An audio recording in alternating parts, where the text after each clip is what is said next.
நம்ம ஊர் சைடெலாம் முன்னாடி ஒரு கஷ்டத்தை போக்குற ஒரு மெயின் தொழில் என்னென்னா இந்த பீடி சுற்றுறது தானே.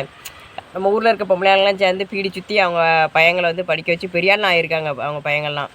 அந்த மாதிரி ஒரு தொழில் என்னென்னா எங்கள் அம்மாவுமே எனக்கு வந்து பீடி சுற்றி நிறைய ட்ரெஸ்ஸு, அப்புறம் ஸ்கூல் பேக்கு, புக்கு அந்த மாதிரிலாம் நிறைய வாங்கி கொடுத்துருக்கு.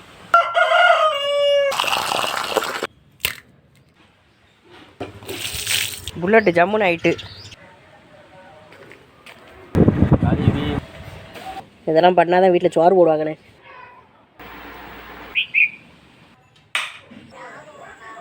நம்ம ஊரில் சீனின்னு சொன்னால் வேற சொன்னால் கெட்ட வரதுன்னு அடிக்க வந்துடுவாங்க. சாப்பிட்டு எடிட் பண்ணிட்டு தூங்க போகிறோம். நீங்களே சாப்பிட்டு நிம்மதியாக படுத்துங்க. Good night.